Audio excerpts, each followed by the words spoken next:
Alô, meus amigos, muito obrigado pelo apoio. Hoje falaremos sobre o desperdício dos talentos. E é uma citação objetiva direta a uma parábola do Mestre Jesus Cristo,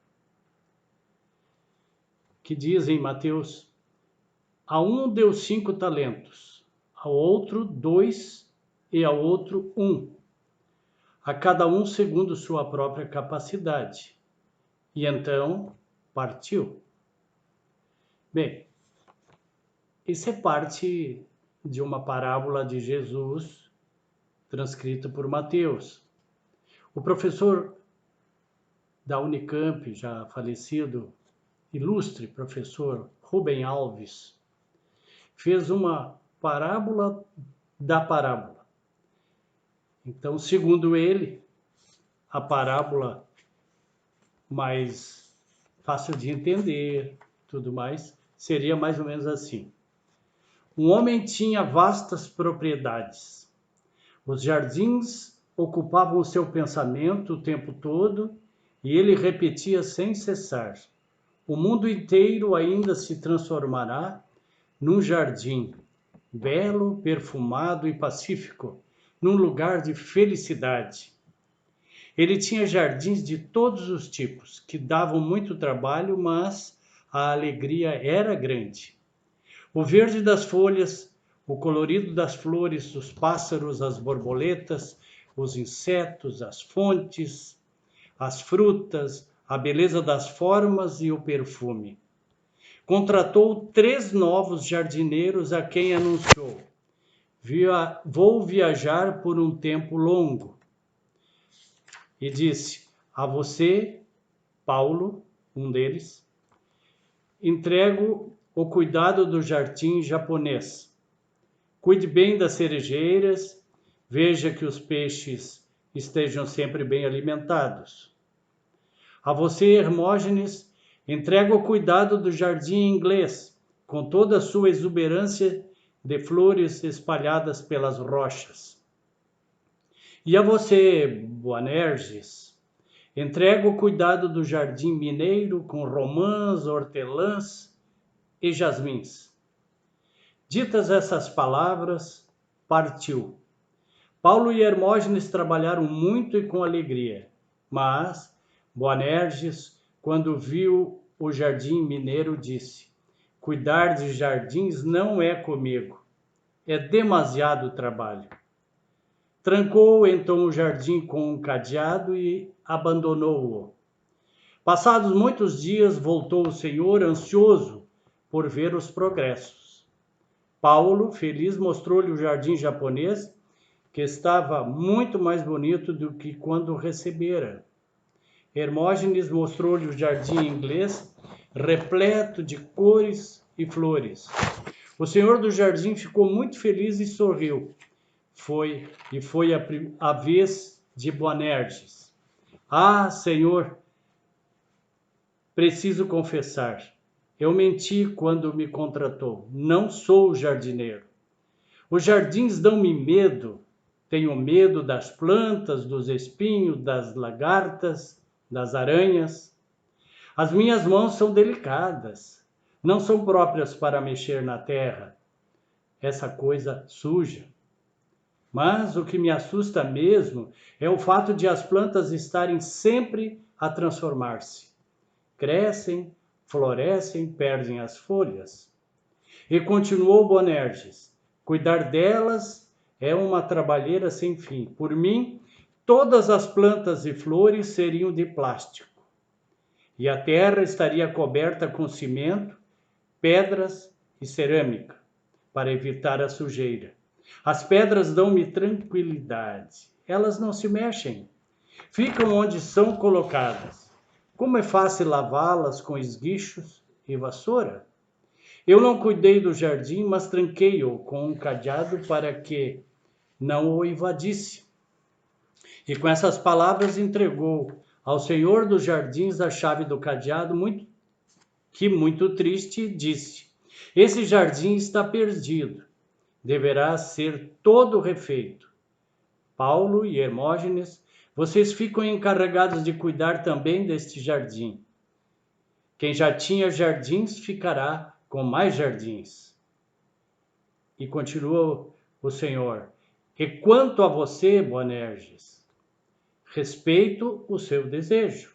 Não gosta de jardins, vai ficar sem jardins. Gosta de pedras. Então, de hoje em diante, irá quebrar pedras na minha pedreira. Ora, nós temos que entender o modo figurado, porque é uma parábola. O Senhor dos Jardins é o nosso Criador, e nós somos esses jardineiros. Quem muito recebe pela contabilidade divina, mais terá de dar. Ou seja, como diz Jesus, a quem muito é pedido, muito será, ou melhor, a quem muito é dado, muito será pedido. Aquele que tem, mais será dado, e aquele que não tem, até o que pensa ter, ser-lhe-á tirado. Tal comentário de Jesus necessita ser associado à conquista de valores espirituais e não de posses passageiras. Quem tem grande potencial, ou seja, um elevado talento, intelecto, moral, terá mais condições de desenvolver obras de maior envergadura para o avanço espiritual, ao mesmo tempo seu e da sociedade. As pedras e as pessoas, óbvio que quando se depara com uma pedra, é muito mais fácil lidar com ela do que com uma pessoa. Como é mais fácil lidar com um cão, que sempre aprova tudo que se faz, do que com uma pessoa. Então, o desperdício dos nossos talentos, eles estão embutidos nessa mensagem maravilhosa, nessa fábula, porque as plantas crescem e dão trabalho. Olha a parábola, olha a analogia com o próprio crescimento humano através das fases biológicas, que a pessoa dá trabalho, ou seja, incomoda. Mas incomoda a quem não tem uma compreensão do mundo. Depois de termos a compreensão do mundo, não é que vamos aceitar tudo, mas temos mais condições de entender o que se passa. A gente vê nesse procedimento do Boanerges, que é o terceiro, o que botou um cadeado no portão, não é? Enterrou seu talento. Numa clara analogia à própria parábola do mestre de enterrar o talento, ou seja, não ganhou nada com que lhe foi conferido. Tudo isso é muito figurado, temos que entender de uma maneira espiritual e não de posses materiais dentro de um materialismo que hoje graça ao mundo. O medo que paralisa é um dos fatores que nós desperdiçamos nossos talentos. O medo paralisa, nos engessa e faz com que a gente não faça aquilo que deve realizar. Preguiça é outro. A preguiça de fazer jardins não são comigo, como diz o terceiro jardineiro, né? Nem jardineiro era. Ou seja, mentiu para ser admitido. E aí, através das tarefas, combatendo a preguiça, nós temos a alegria de viver. Porque estaremos tendo uma consciência de que estamos realizando objetivamente o nosso progresso e de pessoas que nos cercam. Uma outra coisa que nos ocorre, inveja. Esse terceiro Boanerges pode ter olhado para os outros e achou que os outros ganharam mais do que ele, eram mais importantes do que ele, e por isso se paralisou, não fez o que tinha de ser feito. A perfeição no mundo, no mundo em que a gente vive, ela é uma ilustre desconhecida, porque perfeição é para mundos ditosos, mundos felizes, bem diferente do nosso, que ainda sofre com a imperfeição.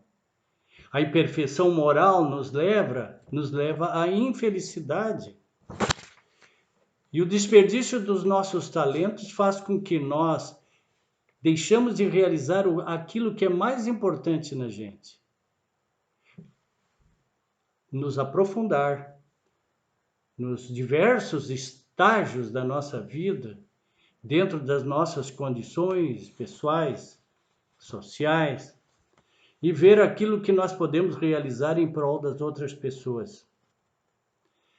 A cobiça, a inveja, são fatores muito graves de uma trajetória espiritual, e a comparação com aquele que tem mais, ou aquele que na nossa percepção é mais dotado de talentos do que nós.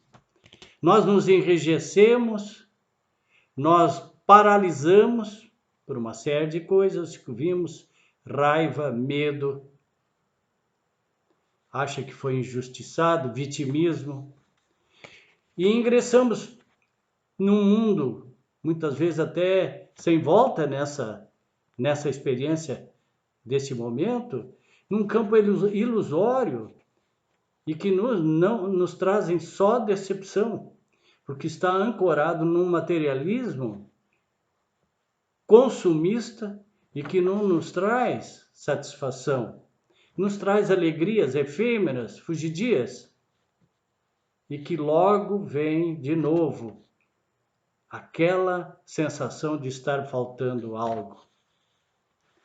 Diz uma pesquisa americana que, enquanto aguardavam num consultório médico, lá nos Estados Unidos, algumas senhoras foram testadas, obviamente com a sua permissão, com eletrodos e tal, para saber quais os impulsos cerebrais, neuronais, diante de evidências que iriam viver. Assim que instalaram o equipamento, distribuíram a elas revistas, dessas que existem em qualquer consultório, né? E salas de espera, de modo geral. Folheando as revistas, começaram a ver padrões de beleza muito longe da sua percepção pessoal. E começaram a pensar assim: isso que é homem bonito, e a comparação era inevitável, óbvio.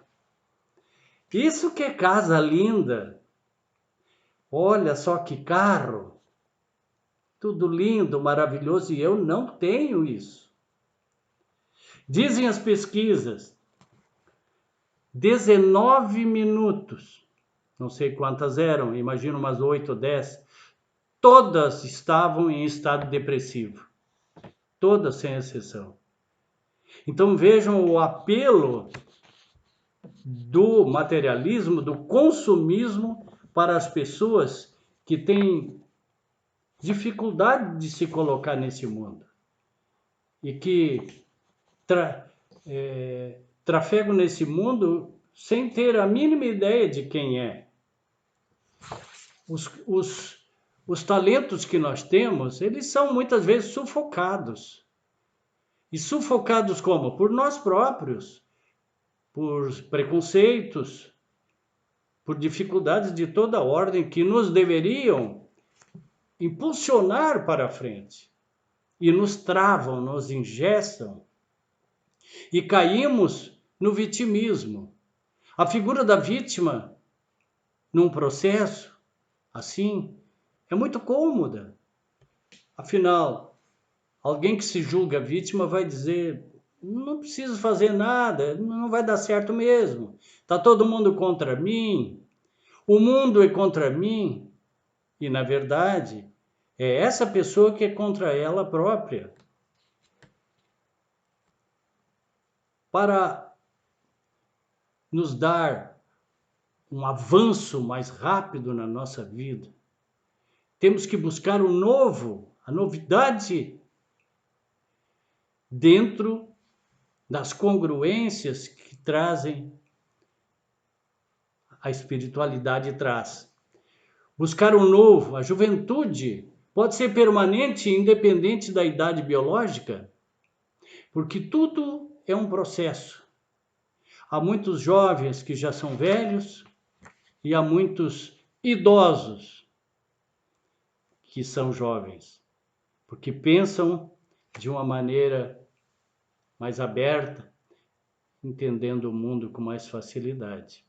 A mente, o modo como olhar o mundo, a visão que temos de nós, dos nossos talentos é que nos vai fazer operários de uma pedreira ou de um jardim. A escolha é nossa. É uma questão de escolha na nossa vida. Como tudo, nós escolhemos o que queremos ser. Quem se coloca no papel de vítima está se valorizando muito pouco. Então, a escolha é nossa, porque a vida segue e precisamos a todo momento realizar escolhas. E nós somos, sem dúvida nenhuma, o resultado das escolhas que nós fizemos até agora. Não há necessidade de nós consultarmos uma pitonisa, um oráculo, um vidente para saber como será o nosso futuro. É só analisar o presente. Como o presente é resultado do que nós temos feito. Pode não estar muito bom, certo? Pode não estar muito bom como nós gostaríamos, mas podemos realizar um final diferente, baseado no Evangelho de Jesus, baseado na luz, na harmonia, no amor, que parece uma coisa tão difícil. E amor é simplesmente facilitar a vida das pessoas. E é fácil de distribuir. O que nós não podemos é romantizar a nossa vida, achando que amor sempre vai ter correspondência, que é uma via dupla. Na verdade, a vida nos devolve isso, mas não devemos ficar esperando. A vida nos devolve tudo que damos a ela. Amor, alegria, tudo aquilo que distribuímos para as outras pessoas é a nossa vida. E assim será sempre. Muita luz, muita paz. Que o Evangelho de Jesus ilumine os caminhos de todos vocês e dos seus familiares. Muita luz, muita paz.